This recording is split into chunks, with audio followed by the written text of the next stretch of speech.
Hurlbut's Story of the Bible, Told for Young and Old, by Jesse Lyman Hurlbut. Chapter 4, The Tower That Was Never Finished.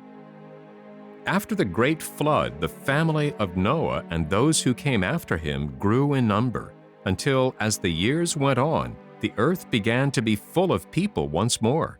But there was one great difference between the people who had lived before the flood and those who lived after it. Before the flood, all the people stayed close together, so that very many lived on one land and no one lived in other lands. As far as we know, all the people on the earth before the great flood lived in the lands where the two great rivers flowed, called the Tigris and Euphrates. This part of the world was very full of people, but few or none crossed the mountains on the east or the desert on the west, and the great world beyond was without people living in it. After the flood, families began to move from one place to another, seeking for themselves new homes. Some went one way and some another. This moving about was a part of God's plan to have the whole earth used for the home of men, and not merely a small part of it. Then, too, a family who wished to serve God and do right could go away to another land if the people around them became evil, and in a place by themselves they could bring up their children in the right way.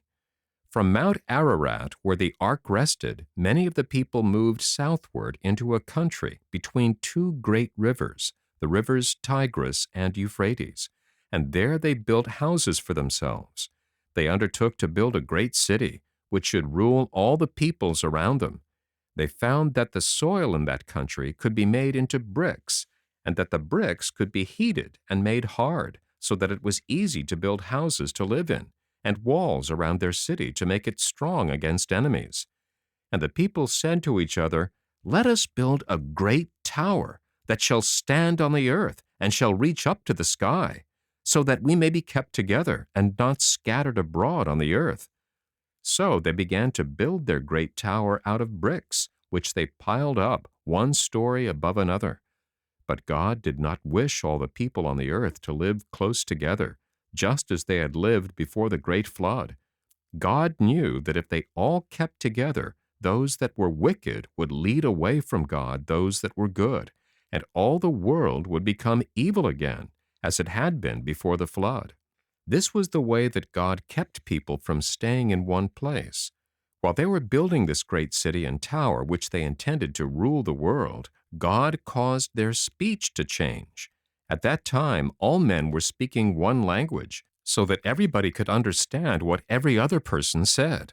God caused men to change their language, perhaps not all at once, but by degrees, little by little. After a time, the people that belonged to one family found that they could not understand what the people of another family were saying, just as now Germans do not understand English, and French people cannot talk to Italians until they have learned their different languages. As people began to grow apart in their speech, they moved away into other places where the families speaking one language could understand each other.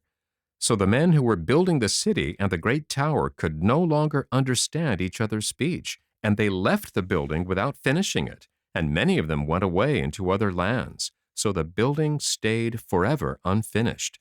And the city was named Babel, a word which means confusion. It was afterward known as Babylon, and for a long time was one of the greatest cities of that part of the world, even after many of its people had left it to live elsewhere. Part of the people who left Babylon went up to the north and built a city called Nineveh, which became the ruling city of a great land called Assyria, whose people were called Assyrians. Another company went away to the west and settled by the great river Nile and founded the land of Egypt with its strange temples and pyramids, its sphinx and its monuments. Another company wandered northwest until they came to the shore of the great sea which we call the Mediterranean Sea. There they founded the cities of Sidon and Tyre, where the people were sailors, sailing to countries far away and bringing home many things from other lands to sell to the people of Babylon and Assyria and Egypt and other countries. So after the flood, the earth again became covered with people living in many lands, and speaking many languages.